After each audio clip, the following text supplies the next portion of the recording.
Trikaripur Nadakkavu multipurpose indoor സ്റ്റേഡിയവും football സ്റ്റേഡിയവും ഉടൻ തുറന്നുകൊടുക്കും.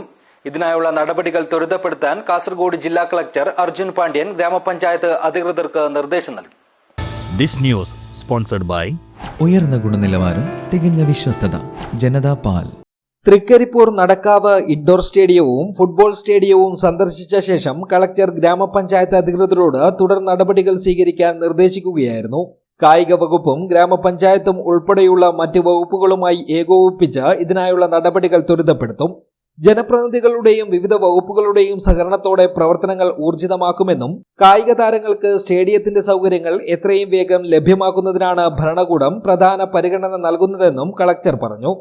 തൃക്കരിപ്പൂരിലെ സ്റ്റേഡിയങ്ങളുടെ പ്രവർത്തനം ആരംഭിക്കുന്നത് സംബന്ധിച്ച വിഷയം ജില്ലാ വികസന സമിതി യോഗത്തിൽ തൃക്കരിപ്പൂർ MLA സന്ദീപ് വാര്യർ ഉന്നയിച്ചിരുന്നു.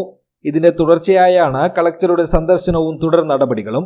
സ്റ്റേഡിയം സന്ദർശനത്തോടനുബന്ധിച്ച് തൃക്കരിപ്പൂർ ഗ്രാമപഞ്ചായത്ത് അധികൃതരുമായും കളക്ടർ ചർച്ച നടത്തി. തൃക്കരിപ്പൂർ പഞ്ചായത്തിന്റെ മൾട്ടിപർപ്പസ് സ്റ്റേഡിയം കാണുവാനാണ് കളക്ടർ ഇന്നിവിടെ വന്നിട്ടുള്ളത്. ഇത്രയും ഫണ്ട് ചെലവഴിച്ച് ഉണ്ടാക്കിയ ഈ സ്റ്റേഡിയം എത്രയും പെട്ടെന്ന് തന്നെ തുറന്ന് കൊടുക്കാനുള്ള സാഹചര്യം ഒരുക്കാൻ വേണ്ടി കൂടിയാണ്. തൊട്ടടുത്ത ദിവസം തന്നെ അതിൻ്റെ മീറ്റിംഗ് കൂടി എന്താണ് വേണ്ടതെന്ന് വെച്ചാൽ ചെയ്തു കൊടുക്കാനാണ്.